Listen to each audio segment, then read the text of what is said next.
दरम्यान महाराष्ट्रात तब्बल 3 वर्षांच्या शांततेनंतर कोरोना विषाणूनं पुन्हा एकदा डोकं वर काढलंय। राज्य आरोग्य विभागाच्या आकडेवारीनुसार या वर्षात आतापर्यंत राज्यात 48 कोरोना रुग्णांची नोंद झाली आहे। सुदैवाने यातल्या बहुतांश रुग्णांमध्ये अत्यंत सौम्य लक्षणं आहेत। एकाही मृत्यूची नोंद झालेली नाहीये। त्यामुळे तुर्तास नवीन लाटेचे कोणतेही संकेत नसल्याचं स्पष्ट करण्यात आलंय। 2023 नंतर जवळपास 3 वर्ष कोरोना पूर्णपणे नियंत्रणात होता। मात्र 2026 या चालू वर्षात रुग्णांची संख्या हळूहळू वाढताना दिसते। आकडेवारीनुसार जानेवारीत 3, फेब्रुवारीमध्ये 1, जूनमध्ये 11 आणि आता जुलै महिन्यात सर्वाधिक 21 रुग्ण आढळलेत।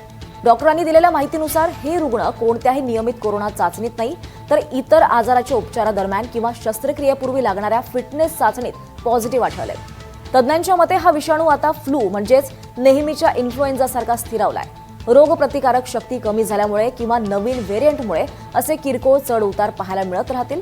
त्यामुळे नागरिकांनी घाबरून न जाता काळजी घ्यावी असं आवाहन सुद्धा करण्यात आलं आहे।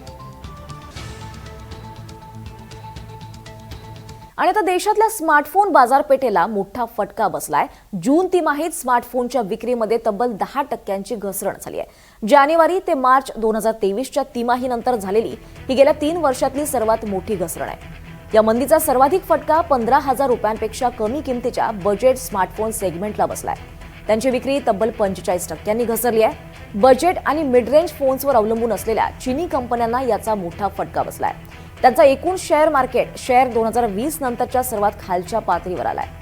सप्टेंबर 2025 पासून स्मार्टफोन मेमरीच्या किमती जवळजवळ 4 पटीनं वाढल्यात।